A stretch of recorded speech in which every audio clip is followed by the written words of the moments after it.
അവരുടെ സ്വന്തം വിരല് തന്നെ തൊള്ളയിലേക്ക്, അതേ അന്യന്റെ തൊള്ളയിലേക്ക് കൈയിട്ടിട്ട് ഇങ്ങനെ വലിക്കുകയാണ്. സ്വന്തം തൊള്ളയിൽ തന്നെ കൈയിടാൻ നീ സമ്മതിക്കുന്നുണ്ടോ? നിന്റെ സ്വന്തം വായിലേക്ക് നിന്റെ കൈയൊന്ന് വെച്ച് പുറത്തേക്കെടുത്തിട്ട് നീ ഒന്ന് മണത്ത് നോക്കിയാൽ നിനക്കത് സഹിക്കാൻ കഴിയുന്നുണ്ടോ? എന്നിട്ട് പറയുന്നു, എന്റെ മോൻ ഡോക്ടറാകണം. ഡോക്ടർമാര് വേണ്ടെന്നല്ല, മുസ്ലിം സമുദായത്തിൽ ഡോക്ടർമാര് വേണം, മുസ്ലിം സമുദായത്തിൽ എഞ്ചിനീയർമാര് വേണം. സിറാജുൽ ഹുദയിൽ തന്നെ സയൻസോടൊപ്പം തന്നെ മുതല്ലിമീങ്ങൾ സയൻസ് പഠിക്കുന്നതോടൊപ്പം തന്നെ കിതാബും ഓതി പഠിക്കുന്നുണ്ട്. അതേ മുസ്ലിമീങ്ങൾ ഡോക്ടർമാരാകുന്നതിന് ഞാൻ എതിരല്ല. അതേ സ്ഥാനത്ത് ചില രക്ഷിതാക്കളോ അതേ ഡോക്ടറാകൽ വലിയ പദവിയാണ്. എന്റെ മകൻ ഡോക്ടറാണെന്ന് റോഡിലിറങ്ങിയിട്ട് 4 ആളുകളോട് പറയാൻ അഭിമാനം കാണുന്ന മനുഷ്യ, 4000-3000 വാങ്ങുന്ന അതേ മദ്രസയിലെ മുഅല്ലിമീങ്ങളില്ലേ, അവരെ ബാപ്പമാരെ സമ്പത്ത് നീ സമ്പാദിച്ചിട്ടുണ്ടോ? മദ്രസയിലെ മുഅല്ലിമിന് ശമ്പളം 4000 എന്നാ മരിച്ചു കിടക്കുന്ന ബാപ്പ അതേ കബറിൽ കിടക്കുമ്പോ മദ്രസയിലെ മുഅല്ലിമ് തെറ്റാതൊരു യാസീനോദാൻ അറിയില്ലേ? നിന്റെ ഡോക്ടറായ മകനിക്ക് ഒരു തെറ്റാതെ യാസീനോദാൻ അറിയോ? തെറ്റാതെ ഖുർആനോദാൻ അറിയോ? നേരം കിട്ടിയ ദീനീ ചിട്ടയിൽ ജീവിക്കുന്ന മുതല്ലിമായ നിന്റെ മകൾ, അതേ മുഅല്ലിമായ നിന്റെ മകൾ പള്ളിയിലിരിക്കുമ്പോ ബാപ്പാനോർത്തിട്ട് മഗ്‌രിബിന്റെ ശേഷം തെറ്റാതൊരു യാസീനോദിയാൽ അതിലും വലിയ സമ്പത്തിലേക്ക് നിന്നെ ദുനിയാവിലെ ജനങ്ങൾക്കിടയിലുള്ള പത്രാസാണോ? ജനങ്ങൾക്കിടയിലുള്ള അഭിമാനം പറയലാണോ? ജനങ്ങൾക്കിടയിൽ 4 ഡോക്ടറാണ് ഡയലോഗ് അടിക്കലാണോ? അതുകൊണ്ട് ഞാൻ എന്റെ പ്രിയപ്പെട്ട രക്ഷിതാക്കളോട് പറയുന്നു, മക്കളെ നമ്മൾ നല്ല ഇൽമ പഠിക്കുന്ന മുതല്ലിമീങ്ങളാക്കണം, ഇൽമ പഠിക്കുന്നവരാക്കണം. അതിനുള്ള വഴി നമ്മുടെ മക്കൾക്ക് നമ്മൾ തുറന്നു കൊടുക്കണം. ഓ ഈമാനുള്ള വിശ്വാസികളെ, പരിശുദ്ധ ഖുർആൻ പറയുന്നു, വജൂഹു യൗമൈദിൻ നാഇമാ ലിസൈഹാ റാളിയാ. നല്ല ഭംഗിയുള്ള മുഖങ്ങളുള്ളവരുണ്ടവിടെ. അവരുടെ പ്രത്യേകത ഖുർആൻ പറയുന്നു, അവരുടെ ജീവിതത്തിൽ അവരധ്വാനിച്ച അധ്വാനങ്ങൾ, അവരുടെ ജീവിതത്തിൽ അവർ ആഖിറത്തിലേക്ക് സമ്പാദിച്ച സൽക്കർമ്മങ്ങൾക്ക് അവർ തൃപ്തിയടഞ്ഞവരാണ്. അതിന്റെ പ്രതിഫലത്തിന് അവർ തൃപ്തിയടഞ്ഞവരാണ്. അതേ പരിശുദ്ധ ഖുർആൻ പറയുന്നു, ഫീ ജന്നത്തിൻ ആലിയ. അവര് ദുനിയാവില് ജീവിക്കുമ്പോ റബ്ബിന്റെ സ്വർഗം പ്രതീക്ഷിച്ച് അമ്മാമൻ ഖാഫ മഖാമ റബ്ബിഹി വനഹൻ നഫ്സ അനിൽ ഹവാ.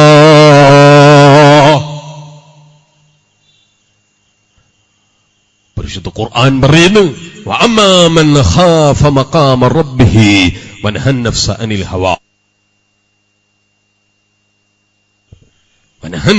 അനിൽ ഹവാ. ശരീരത്തിന്റെ തടിയിച്ച് തടുത്തു നിർത്തിയിട്ട് റബ്ബിനെ ഭയന്ന് ജീവിച്ചവൻ. ഓ എന്റെ പ്രിയപ്പെട്ട SSFന്റെ പ്രവർത്തകന്മാരായ കൂട്ടുകാരെ, SSFന്റെ സഹപ്രവർത്തകന്മാരെ, നമ്മൾ സിനിമാ നടന്മാരെ അല്ല ജീവിതത്തിൽ മാതൃകയാക്കേണ്ടത്. സിനിമാ നടന്മാരെ ഫാഷനല്ല നമ്മളെ ജീവിതത്തിൽ എടുക്കേണ്ടത്. സിനിമാ നടൻ കാണിച്ചു തന്ന പെൻസല്ല നമ്മൾ ധരിക്കേണ്ടത്. സിനിമാ നടൻ കാണിച്ചു തന്ന 3/4 അല്ല നമ്മൾ ധരിക്കേണ്ടത്. സിനിമാ നടൻ കാണിച്ചു തന്ന ഏതെങ്കിലും പുതിയ പുതിയ വേഷങ്ങളല്ല ധരിക്കേണ്ടത്. മറിച്ച് സ്വർഗത്തിൽ കിടക്കുന്നവരെ കുറിച്ച് അല്ലാഹുവിന്റെ ഖുർആൻ പറഞ്ഞത്, വഅമ്മാമൻ ഖാഫ മഖാമ റബ്ബിഹി വനഹൻ നഫ്സ അനിൽ ഹവാ. ആ കടലാസ് കിട്ടി ആരും ഇപ്പം വായിക്കാൻ പാടില്ല. ഇങ്ങോട്ട് ശ്രദ്ധിക്കുക. വായിക്കൽ ഇൻഷാല്ലാഹ് കഴിഞ്ഞിട്ട് കൊടുക്കുന്ന ഞാൻ ശ്രദ്ധിച്ചില്ലായിരുന്നു, കഴിഞ്ഞിട്ട് കൊടുത്താൽ മതിയായിരുന്നു. വഅമ്മാമൻ ഖാഫ മഖാമ റബ്ബിഹി വനഹൻ നഫ്സ അനിൽ ഹവാ. ശരീരത്തിന്റെ തടിയിച്ച് വഴിപ്പെടാതെ ജീവിച്ച് റബ്ബിനെ ഭയന്ന് ജീവിച്ച മുഅ്മിനീങ്ങൾ, അവർക്ക് വലിയ ബഹുമാനമുണ്ട് കേട്ടോ. അവർക്കാണ് റബ്ബ് പറഞ്ഞത്, ഫൈനൽ ജന്നത ഹിയൽ മഅവാ. നാട്ടുകാരനായ കൂട്ടുകാരനായ ക്ലാസ്മേറ്റായ സുഹൃത്ത് വൈകുന്നേരമായ ബർമുടയും ഇട്ടല്ലെങ്കിൽ 3/4 ധരിച്ച് റോഡിലിറങ്ങി വരുമ്പോ OSSFന്റെ പ്രവർത്തകന്മാരെ, ശരീരത്തിന്റെ ഇച്ഛ നമ്മളോടും പറയും അത്തരം ഒരു വേഷവിധാനമുള്ള വസ്ത്രം വേണം, സിനിമാ നടന്മാര് കാണിച്ചു തന്ന വസ്ത്രം വേണം, സീരിയൽ താരങ്ങളെ ഫാഷനുള്ള വസ്ത്രമായിരിക്കണം എന്ന് നമ്മുടെ ശരീരം നമ്മളെ ഉപദേശിക്കുന്നു. അല്ലാഹനെ ഭയന്നിട്ട് ശരീരത്തിന്റെ ഇച്ഛയെ തടഞ്ഞു നിർത്തിയ മോമിനീങ്ങൾക്ക് അല്ലാഹ് ഒരുക്കി വെച്ച സ്വർഗം കിട്ടാതെ ആയി പോകും കേട്ടോ. ഫൈനൽ ജന്നത ഹിയൽ മഅവാ. അള്ളാന്റെ പൊരുത്തത്തിന് വേണ്ടി ഫാഷൻ വലിച്ചെറിഞ്ഞു റബ്ബിന്റെ പൊരുത്തത്തിലായി ജീവിക്കുന്ന മോമിനീങ്ങളെ, വിശ്വാസികളെ, അള്ളാന്റെ ഖുർആൻ പറയുന്നത് നോക്കൂ.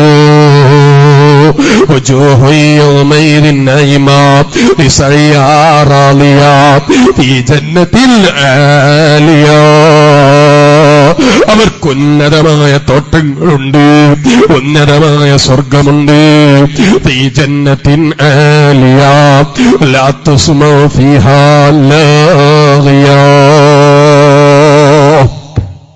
സ്വർഗത്തിലെ മുഅ്മിനീങ്ങൾ, സ്വർഗത്തിലുള്ള ആളുകൾക്ക് ഖുർആൻ പറഞ്ഞൊരു പ്രത്യേകത നോക്കൂ മുഅ്മിനീങ്ങളെ. ലാ തസ്മഉ ഫീഹാ ലാഗിയാ. അവിടെ അവർ നിരർത്ഥകമായ വാചകങ്ങൾ കേൾക്കേണ്ടി വരൂല. ഓ പ്രിയപ്പെട്ട സുഹൃത്തുക്കളെ, പ്രിയപ്പെട്ട എന്റെ സുഹൃത്തുക്കളായ SSFന്റെ പ്രവർത്തകന്മാരെ, നമ്മുടെ ചവിട്ടിൽ വന്ന് എത്ര ആളുകളാ തെറി വിളിക്കുന്നത്, എത്ര ആളുകളാ നമ്മളെ ചീത്ത വിളിക്കുന്നത്, എത്ര ആളുകളാ നമ്മളെ നോട്ടീസ് കീറാനുള്ളത്, എത്ര ആളുകളാ നമ്മളെ ഫ്ലെക്സ് നഷ്ടപ്പെടുത്താനുള്ളത്, എത്ര ആളുകളാണ് നമുക്കെതിരെ കൂക്കി വിളിക്കാനുള്ളത്, ഏതെല്ലാം പാർട്ടിക്കാരാ നമുക്കെതിരെ ശബ്ദിക്കുന്നത്, ഏതെല്ലാം രാഷ്ട്രീയക്കാരാ സുന്നത്തിയമയത്ത് തുറന്നു പറഞ്ഞതിന്റെ പേരിൽ നമ്മളെ പത്രങ്ങളിലൂടെ കടിച്ചു കീറുന്നത്. മോമിനീങ്ങളെ, ദുന്യാവ് മോമിനീങ്ങൾക്ക് പ്രയാസമുള്ള ലോകമാണ്. അതുകൊണ്ടാ ഹബീബായ നബി സല്ലല്ലാഹു അലൈഹി വസല്ലം തങ്ങൾ പറഞ്ഞതായി ഇമാം ഗസാലി റളിയല്ലാഹു അൻഹു പറയുന്നു, അൽ മൗതു തുഹഫത്തുൽ ലിൽ മുഅ്മിൻ. മരണം മുഅ്മിനീങ്ങൾക്കൊരു പ്രസന്റേഷനാണ്. മരിക്കുക എന്ന് പറയുന്നത് മുഅ്മിനീങ്ങൾക്ക് ലഭിക്കുന്ന ഒരു പ്രസന്റേഷനാണ്, ഒരു ഗിഫ്റ്റാണെന്നാണ് അഷ്റഫുൽ ഖൽഖ് മുഹമ്മദുർ റസൂലുള്ളാഹി സല്ലല്ലാഹു അലൈഹി വസല്ലം തങ്ങൾ പറയുന്നത്. മരണം എന്ന് പറയുന്നത് മുഅ്മിനീങ്ങൾക്ക് നല്ല ഗിഫ്റ്റ് കിട്ടുമ്പോൾ സന്തോഷം പോലെ ഒരു ഗിഫ്റ്റായി സ്വീകരിക്കും മരണത്തെ. എന്തുകൊണ്ട്? ലാ തസ്മഉ ഫീഹാ ലഗ്യാ. ദുനിയാവിലെ ലോകം നിരർത്ഥകമായ ലോകമാണ്. അവിടെ നിരർത്ഥകമായ വാചകങ്ങൾ കേൾക്കേണ്ടി വരും. എന്നാൽ സ്വർഗത്തിന്റെ ബഹുമാനമാ മുഅ്മിനീങ്ങളെ. ലാ തസ്മഉ ഫീഹാ ലഗ്യാ. അവിടെ നിരർത്ഥകമായത് കേൾക്കേണ്ടി വരൂല.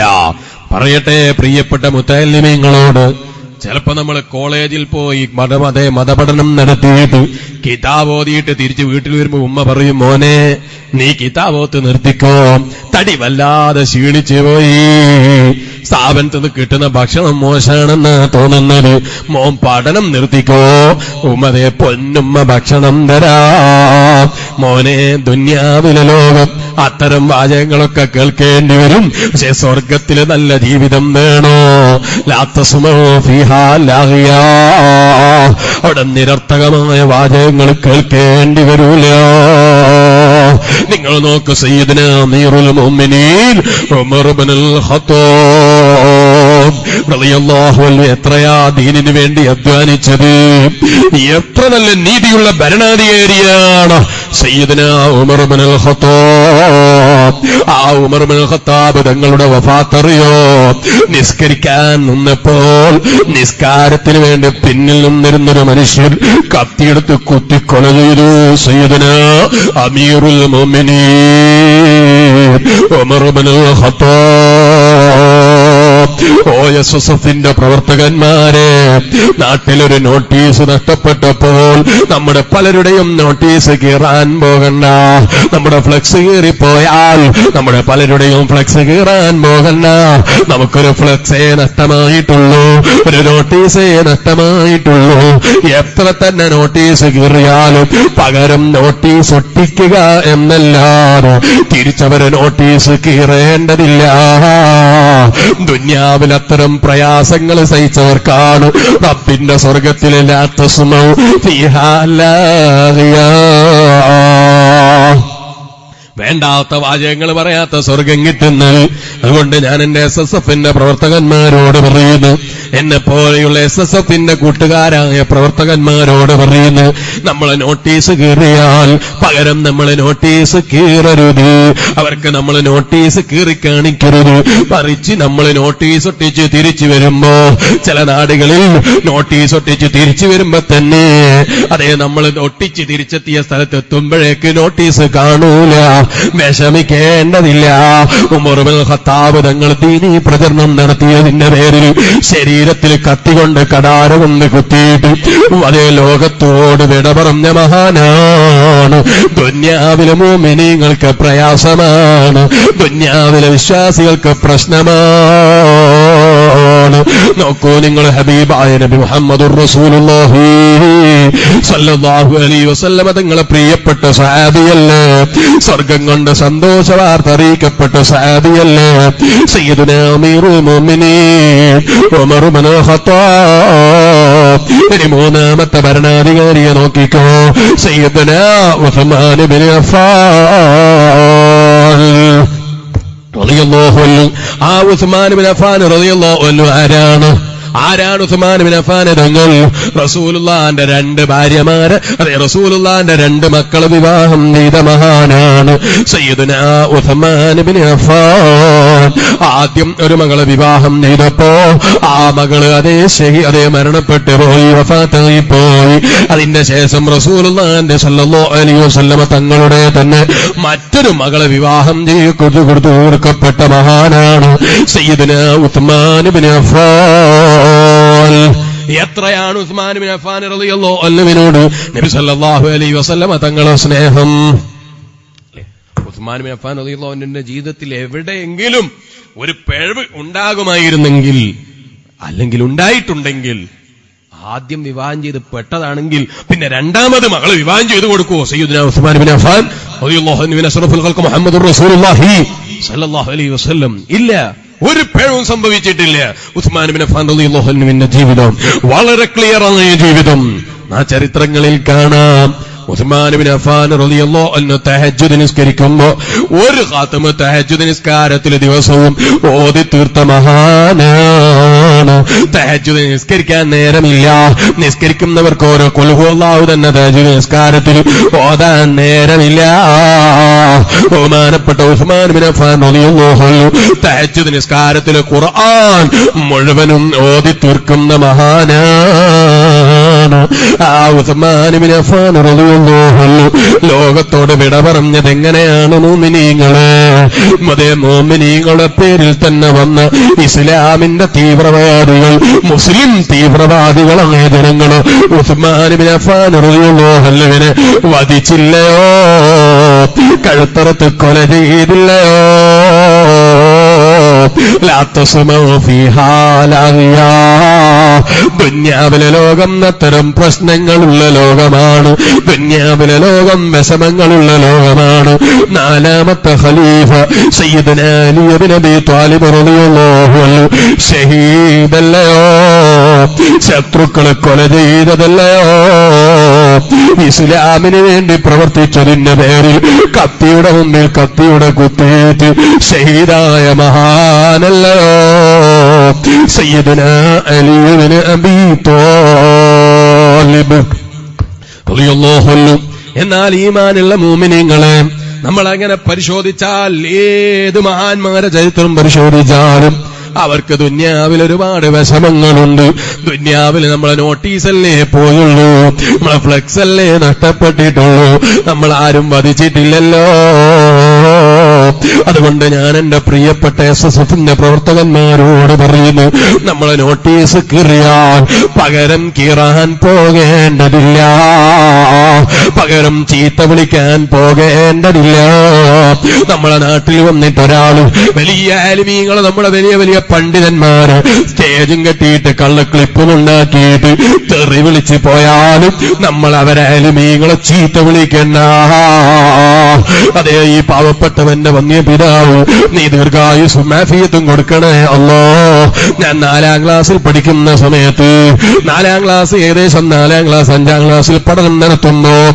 അപ്പന്റെ മുമ്പിൽ പടക്കം പൊട്ടിക്കുന്നൊരു മസലയെ കുറിച്ച് അതേ ഒരു ലഘുലേഖയിൽ വന്നത് ഇങ്ങനെ വായിച്ച്, ഞാൻ ഇഷ്ടപ്പെടുന്ന സംഘടനയുടെ എതിരിൽ പ്രവർത്തിക്കുന്ന ഒരു സംഘടനയിലെ ഒരു ആലിമിന്റെ പേര് തിരിച്ചു വായിച്ചപ്പോ എന്റെ പ്രിയപ്പെട്ട പിതാവ് എന്നെ അടിച്ചു പറഞ്ഞൊരു വാചകമുണ്ട്, മോനെ നീ ജാഹിലാണ്, നീ വിവരമില്ലാത്തവനാണ്, നീ ഒരിക്കലും ആലിമീങ്ങളെ ചീത്ത വിളിക്കരുത്, ആലിമീങ്ങളെ നിസ്സാരപ്പെടുത്തരുത്, ആലിമീങ്ങളെ കുറവാക്കി കാണരുത്. അത് നമ്മുടെ സംഘടനയിലാണെങ്കിലും അല്ലെങ്കിലും ആലിമീങ്ങളെ ചീത്ത വിളിക്കരുത്, ആലിമീങ്ങളെ ആദരിച്ചോളണം, പണ്ഡിതന്മാരെ ആദരിച്ചോളണം, സയ്യിദന്മാരെ ബഹുമാനിച്ചോളണം, സയ്യിദന്മാരെ ആദരിച്ചോളണം. ആ ഒരു പഠനം എനിക്ക് നൽകിയതുകൊണ്ട് തന്നെ നമ്മുടെ എല്ലാം നേതാവായിരുന്ന സയ്യിദ് താജുൽ ഉലമ സയ്യിദ് അബ്ദുറഹ്മാൻ അൽ ബുഖാരി, അല്ലാഹു അവിടുത്തെ ദർജന നീ ഉയർത്തണേ അല്ലാഹ്. താജുൽ ഉലമയുടെ അടുക്കലേക്ക് ഈ പാവപ്പെട്ടവൻ പലതവണ മന്ത്രിക്കാൻ പോയിട്ടുണ്ട്. എന്നാൽ ഈ പാവപ്പെട്ടവന്റെ പിതാവ് മംഗലാപുരം മസ്ജിദ് തഖ്വയുടെ ഉദ്ഘാടനത്തിന് താജുൽ ഉലമയുടെ അടുക്കലേക്ക് മന്ത്രിപ്പിക്കാൻ കൊണ്ടുപോയപ്പോ താജുൽ ഉലമ എന്ന പണ്ഡിതൻ, താജുൽ ഉലമ എന്ന ആബിദ്, താജുൽ ഉലമ എന്ന സയ്യിദ്, അതേ ലോകത്ത് മുഅ്മിനീങ്ങൾക്ക് നേതൃത്വം നൽകിയ, മുഅ്മിനീങ്ങൾക്ക് മുഴുവനും ആത്മീയ നേതൃത്വം നൽകിയ താജുൽ ഉലമ, ആ താജുൽ ഉലമ വിളിച്ചപ്പോൾ പാണക്കാട് മുഹമ്മദ് അലി ശിഹാബ് തങ്ങൾ അവിടുത്തെ ദർജയും നീ ഉയർത്തണേ അല്ലാഹ്. മംഗലാപുരം മസ്ജിദ് തഖ്വയുടെ ഉദ്ഘാടനത്തിന് വന്നപ്പോ സയ്യിദന്മാരെ ഗ്രൂപ്പ് നോക്കാതെ രാഷ്ട്രീയം നോക്കാതെ ആദരിക്കണമെന്ന് എന്റെ വാപ്പ എന്നെ പഠിപ്പിച്ചതുകൊണ്ട് വെള്ള സഫാരി കാറിൽ അതേ മസ്ജിദ് തഖ്വയുടെ ഉദ്ഘാടനത്തിന് വന്ന പാണക്കാട് മുഹമ്മദ് അലി ശിഹാബ് തങ്ങൾ അടുക്കലേക്ക് പോയി ഈ പാവപ്പെട്ടവനെന്ന് മന്ത്രിപ്പിച്ചിട്ടുണ്ട്. ബാപ്പനെ പോലെ വയല് പറയാൻ ആഗ്രഹമുണ്ട്, നന്നാകാൻ ആഗ്രഹമുണ്ട്, തങ്ങളൊന്ന് മന്ത്രിച്ചു തരണമെന്ന് കാറിലിരുന്നപ്പോ ഈ പാവപ്പെട്ടവൻ പാണക്കാട് മുഹമ്മദ് അലി ശിഹാബ് തങ്ങളോട് പറഞ്ഞത് എന്റെ ബാപ്പ എന്നെ പഠിപ്പിച്ചത് കൊണ്ടാണ്. അതുകൊണ്ട് ഞാൻ എന്റെ സുന്നത്തി ജമാഅത്തിന്റെ പ്രവർത്തകന്മാരോട് ഒരു കാര്യം പറയുന്നു, ഒരു ആലിമീങ്ങളെയും നമ്മൾ ചീത്ത വിളിച്ചുകൂടാ. നമ്മൾ ആലിമീങ്ങളെ ഒരു ചീത്ത വിളിച്ചാലും നമ്മുടെ സയ്യിദന്മാരെ നിസ്സാരപ്പെടുത്തിയാലും തിരിച്ചു നമ്മൾ നിസ്സാരപ്പെടുത്തിക്കൂടാ, തിരിച്ചു ചീത്ത വിളിച്ചുകൂടാ. ആലിമാണോ ആദരിച്ചോളണം, പണ്ഡിതനാണോ ആദരിച്ചോളണം, സയ്യിദാണോ ആദരിച്ചോളണം. അതേ, അവരെയൊക്കെയും ആദരിച്ച് ബഹുമാനിച്ച് ജീവിക്കണം. നോക്കൂ, നിങ്ങൾ ദുന്യാവിൽ നമ്മൾ അത്തരം പ്രയാസങ്ങൾ നേരിട്ട് അത്തരം ആളുകളെ തെറിവിളികൾ കേട്ട് ചിലപ്പം ജീവിക്കേണ്ടി വരും.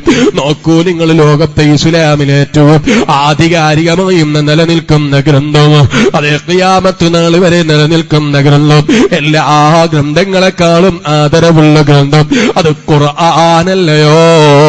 ഖുർആൻ കഴിഞ്ഞാൽ ഏറ്റവും ആദരവുള്ള ഗ്രന്ഥം ഏതാണ്? ഖുർആൻ കഴിഞ്ഞാൽ ഇന്ന് മുഅ്മിനീങ്ങൾ അവലംബിക്കുന്ന ഗ്രന്ഥം ഏതാണ്? ഖുർആൻ കഴിഞ്ഞാൽ പിന്നെ മുസ്ലിമീങ്ങൾ അവലംബിക്കുന്ന ഗ്രന്ഥം ഏതാണ്? സഹീഹുൽ ബുഖാരിയല്ലേ? ആ സഹീഹുൽ ബുഖാരിയുടെ മുസന്നിഫ് ഇമാം ബുഖാരി റളിയല്ലാഹു അൻഹു, ഇമാം ബുഖാരി റളിയല്ലാഹു അൻഹു അതേ സമൂഹത്തിന് സമർപ്പിച്ചത് എന്താണ്? ബുഖാരി എന്ന മഹത്തായ സഹീഹുൽ ബുഖാരിയാണ്. അതുപോലെ ഒരുപാട് കിതാബുകളാണ്, ഒരുപാട് ഇൽമുകളാണ്. ആ ഇൽമു സമ്മാനിച്ച സഹീഹുൽ ബുഖാരിയുടെ മുസന്നിഫായ ബഹുമാനപ്പെട്ട ഇമാം ബുഖാരി റളിയല്ലാഹു അൻഹുവിന് അന്ന് ജീവിച്ചിരുന്ന ബുഖാരി ഇമാം റളിയല്ലാഹു അൻഹുവിന്റെ നാട്ടുകാർ ബുഖാരി ഇമാമിനെ നാട് കടത്തിയില്ലയോ? ഈമാനുള്ള വിശ്വാസികള് ആരെങ്കിലും തെറി വിളിക്കുന്നത് കേട്ടിട്ട്, ആരെങ്കിലും ചീത്ത വിളിക്കുന്നത് കേട്ടിട്ട് എന്റെ ആലിമീങ്ങളെ കുറിച്ച് എന്തുകൊണ്ടാണ് അങ്ങനെ പറയുന്നത്, ആലിമീങ്ങൾ എന്തുകൊണ്ടാണ് നിസാരപ്പെടുത്തുന്നത് എന്നൊരു തെറ്റിദ്ധാരണ വേണ്ട. ഇമാം ബുഖാരി റളിയല്ലാഹു അൻഹുവിന് അന്ന് ജീവിച്ചിരുന്ന ചില ആളുകൾ നാട് കടത്തിയിട്ടുണ്ട് കേട്ടോ. നമ്മുടെ എല്ലാം ഇമാമായ, നമ്മുടെ എല്ലാം അവലംബമായ, നമ്മളെല്ലാം തഖ്ലീദ് ചെയ്യുന്ന മഹാൻ ഇമാമുന ശാഫിഈ റഹിമഹുല്ലാഹ്. ആ ശാഫി ഇമാം റളിയല്ലാഹു അൻഹു ആരാണ് ഷാഫി ഇമാം റളിയല്ലാഹു അൻഹു? ഞാൻ പരിചയപ്പെടുത്തേണ്ടതില്ല. ഇൽമിന് കുറവുണ്ടോ, തഖ്വക്ക് കുറവുണ്ടോ? പക്ഷേ ഷാഫി ഇമാം റളിയല്ലാഹു അൻഹു ആ കാലത്ത് ഇൽമു പ്രചരിപ്പിച്ചങ്ങ് ജീവിച്ചപ്പോ ചില പണ്ഡിതന്മാർക്ക് അസൂയ തോന്നി, ചില അതേ നേതാക്കൾക്ക് അസൂയ തോന്നി. ഷാഫി ഇമാം റളിയല്ലാഹു അൻഹുവിനെതിരെ പാര തുടങ്ങി. ഷാഫി ഇമാം റളിയല്ലാഹു അൻഹു സുന്നത്തി ജമാഅത്ത്